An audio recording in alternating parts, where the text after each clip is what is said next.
It's Lindsay, and welcome to my loaner slash rental car.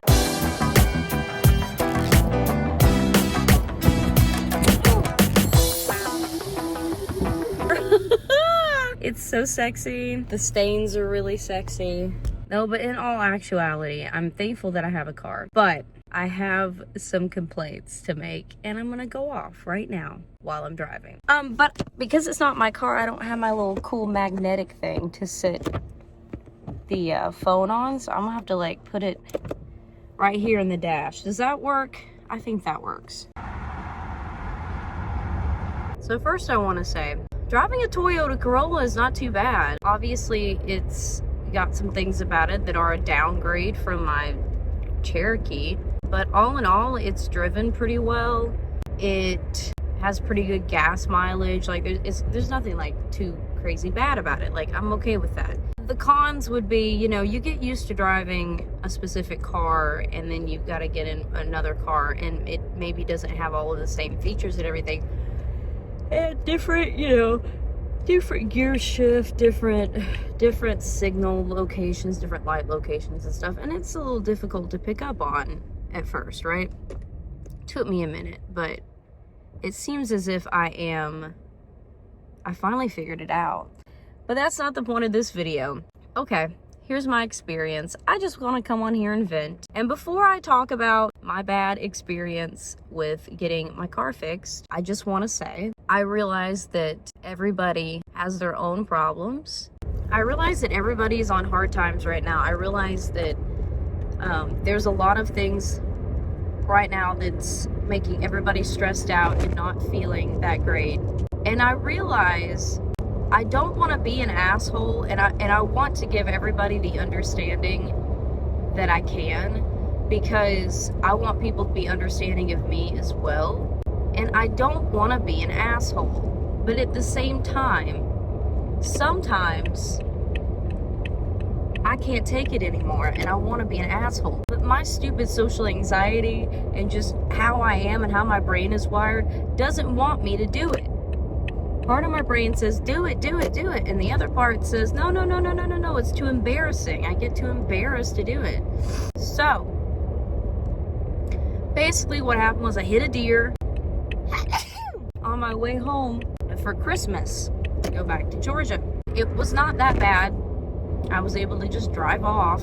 Even my lights all still worked, which was great, but it needed a new fender, a couple little other parts. I assume it probably needed a new light, even though the light didn't actually break. The front of it did break. The thing is, I'm a musician, and I need my car for work. I don't have rental car insurance, and I'm not just asking somebody to drive me to work up here or getting an Uber up here. I'm having to drive out of state to go and do work. So I took it in on I talked to them on a Friday, took the car in early on a Monday morning, and then they said that they would have it done by Thursday or Friday. Now, I wasn't 100% hopeful that this was going to happen, but, you know, I said, whatever. Friday rolls around. It's like Friday the 13th, right? It's an unlucky day to begin with. And they don't have it done. And they said, oh, well, it's going to be Monday or Tuesday now. So I had to cancel 3 shows. And that was $450 plus tips that I needed because I need to pay my bills, and January is already slow. Any show that I can get, I take it.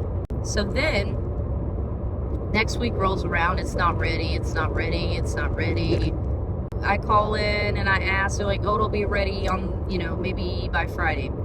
And then Mom calls in, she's like, what the hell is going on? And they said, well, we got a bumper, and then when we went to paint it, it melted it.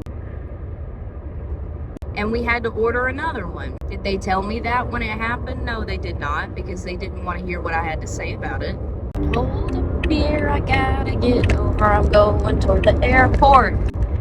So then they tell me, you know, it'll be ready by that next Friday, which was the 20th. Thursday rolls around and I ask them, is it gonna be ready? And they say, no, it's not going to be ready. It won't be ready till next week. And I needed to go home and work because, honey, I was broke. I literally had not been able to work in like 2 weeks, and I needed money.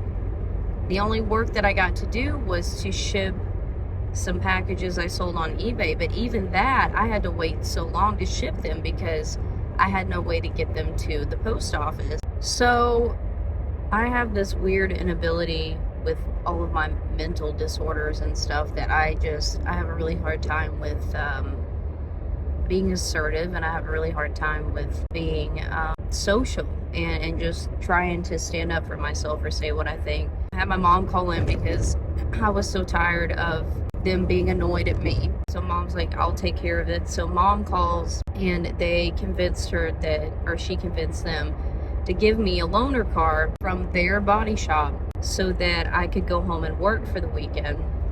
And you know, I was so grateful for that. Thank God. I wish they would have done that sooner, but I'll take it. And I did. I get to drive in it. And then my friend, she was like, Lindsay, do me a favor and look at the tag because mine was expired. And I was like, no. So I go around back and I look at the tag and I'm like, May 22. She's like, oh no, that means it expired May of last year. And I was like, oh yeah, because you would put 23 on it. So it's expired, and I've lucked out thus far not getting pulled over. I drove it all the way to Georgia and back. Here we are now. The car is ready, my car. They call me up and they say it will be ready around noon. So yeah, we'll see you around then. Okay, cool. So then I talked to mom about it. I got in at like 4 o'clock in the morning last night, so I slept in and I was like, I'm gonna get as much sleep as I can leading up into noon.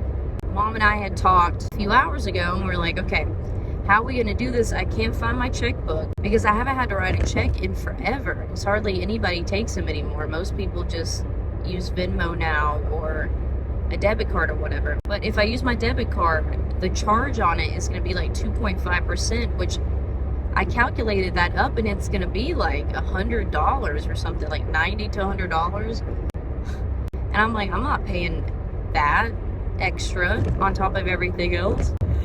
So I've been looking for a bank up here, and this is the day I guess that I'm gonna find out if one of these banks up here is gonna work with my bank, because I use United Community Bank back at home. Reliant Bank apparently is the same type of bank, and they will take the United Community Bank cards and accounts and whatnot.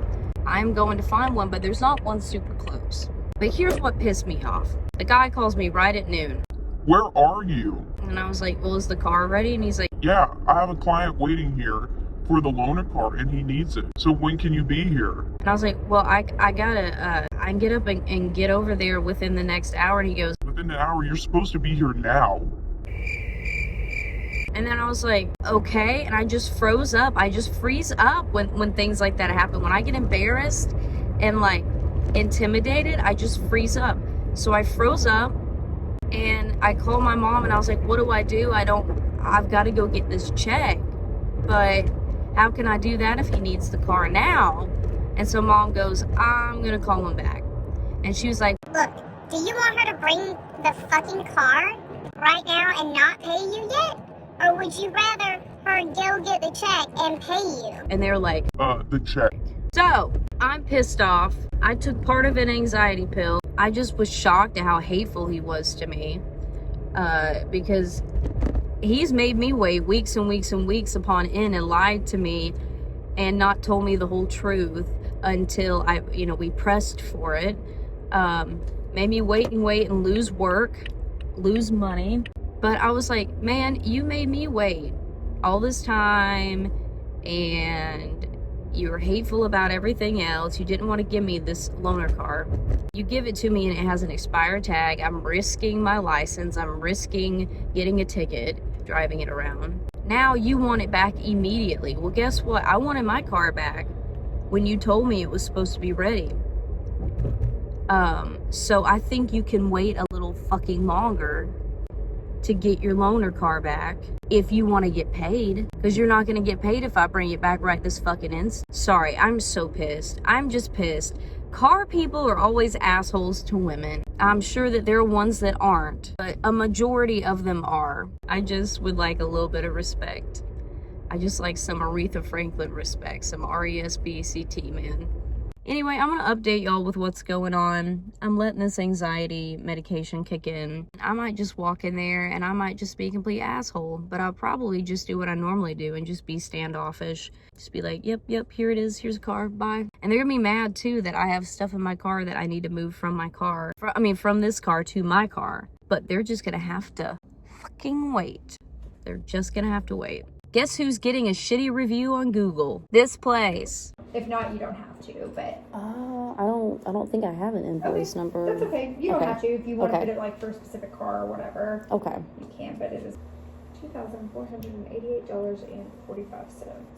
All right, so turns out that the Reliant banks apparently have turned into United Community Banks, so I lucked out with that one. And the one I found was right next to the Bluebird Cafe, and I hadn't been over here in a long time. I auditioned for the Bluebird like, oh god, 6 years ago, and I didn't realize that they have torn this huge section of like that shopping center out and the parking lot and like dug it completely out, assuming they're probably gonna build like a parking garage underneath and then like some apartments or something on top. I don't know. It's just a big hole right now. But that was really weird to see. It was like the Bluebird and then it was just like this big drop off in a construction site.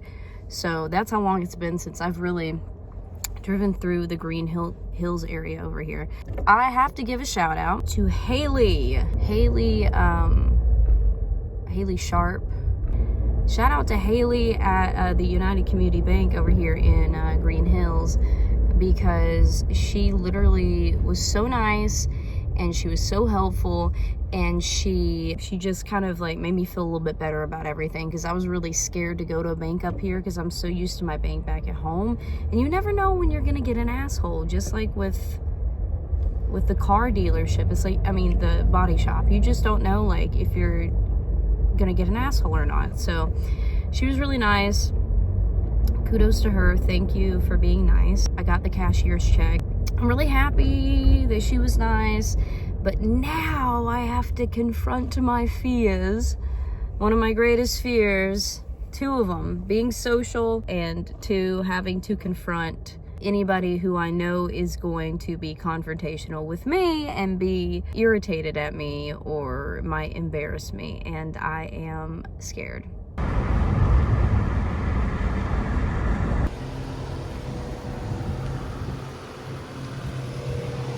Well, she looks good.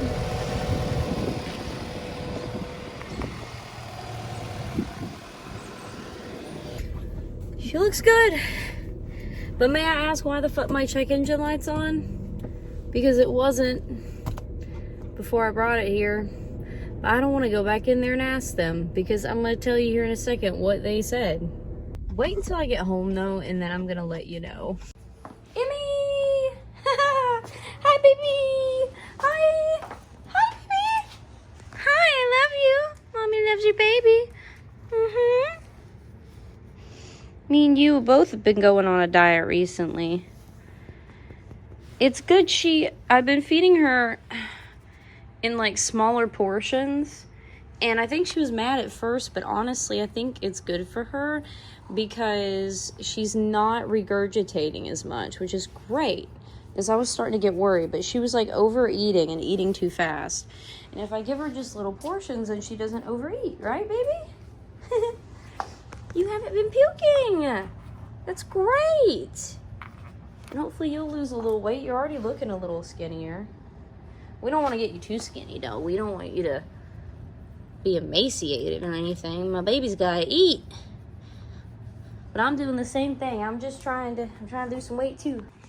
I've gotten where I just leave these lights on. I know it's not good for my electricity bill, but, like, it's a vibe.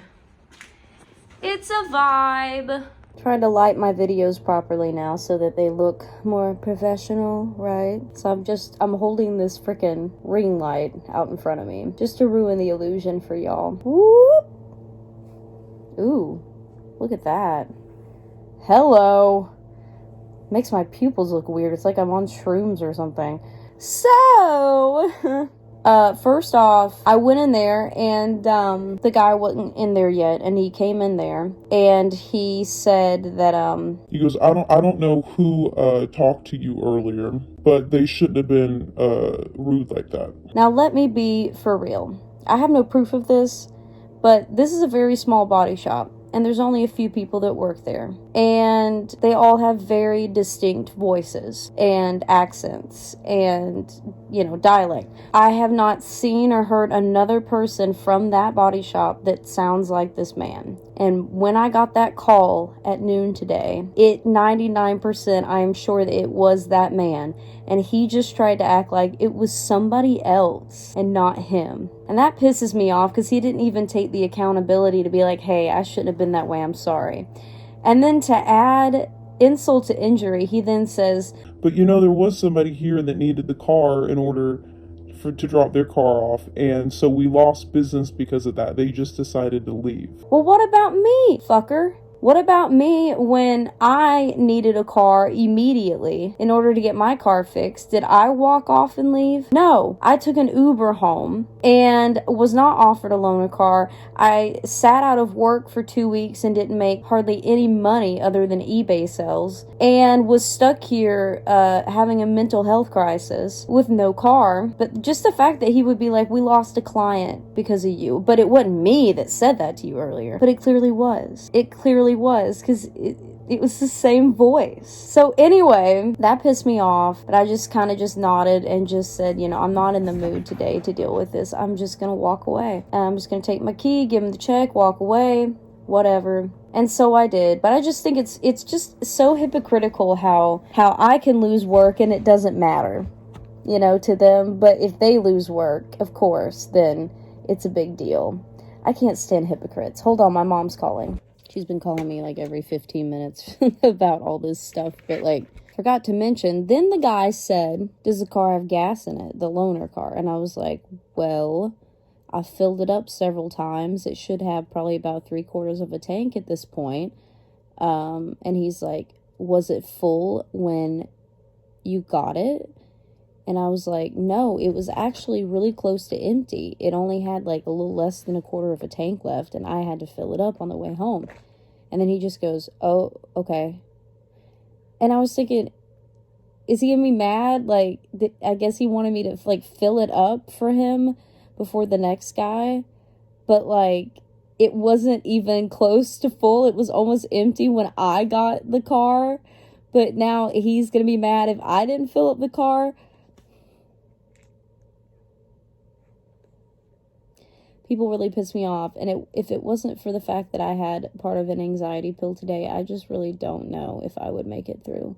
And again, I'm not advocating that people go on medication. Everybody's different, and you do you, and you work with your doctor on that. It just creates so much fear in me that I don't want to do any of that. I don't want to stand up for myself because I'm afraid that I'm going to hurt more than if I was to just walk away and not be confrontational. But I literally walked in there with my sunglasses on, and I was like, I will be a douchebag. I'm just gonna walk in there with my sunglasses on and act like I don't give a fuck about anything. And I did. Just walked in there with my sunglasses on, nonchalant, didn't say much. And the only thing is, I feel bad for not saying thank you again. I might have said thank you once, but I said thank you so many times from the beginning to when I got the loaner car. I said thank you so many times. And then this time, I just, for some reason, just couldn't do it. I just couldn't say thank you to someone that was that rude to me.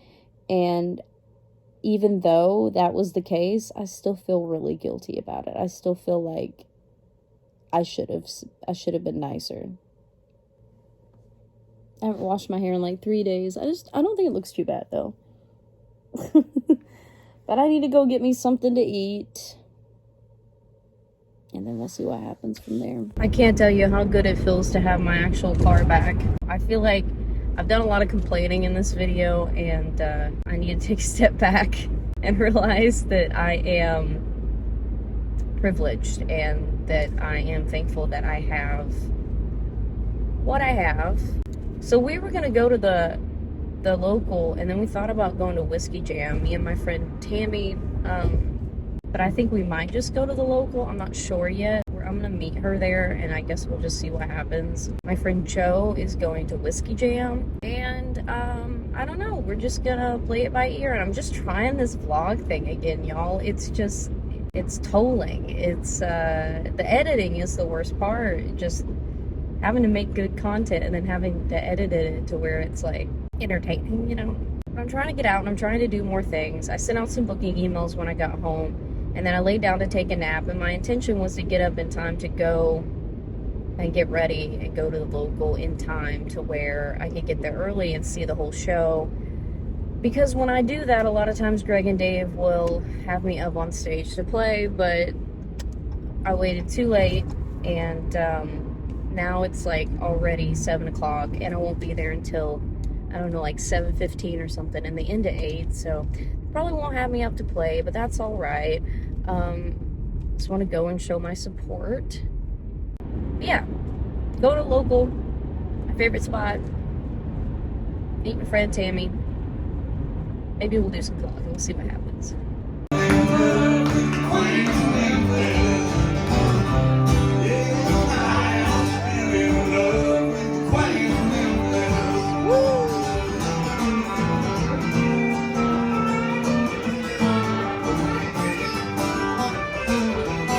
To try to vlog again.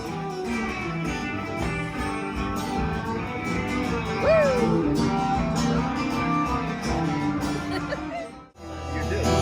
Your band rolled away back to that Lone Star Stage, back to where our love was made. And now All right.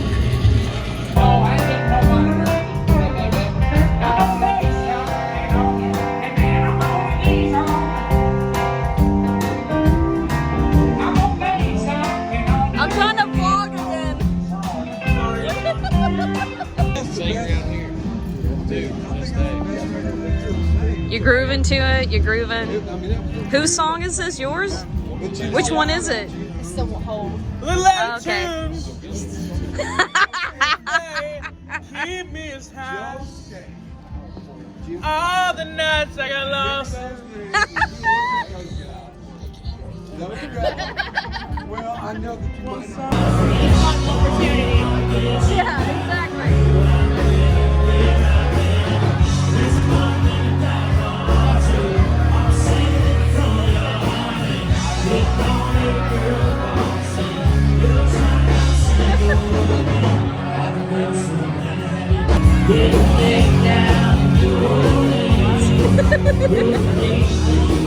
Fuck this song.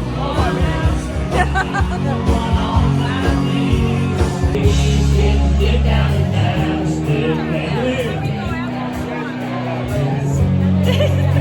got left out of it. I don't like this song. I skipped the line.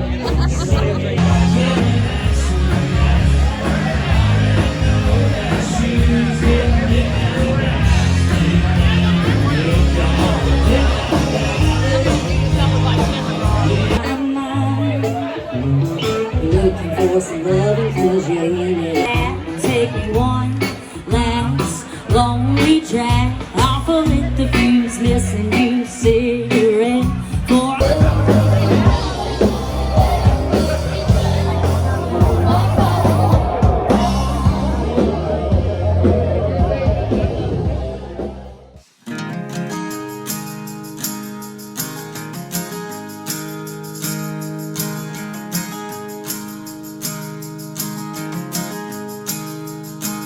I was 24 when I fell for you.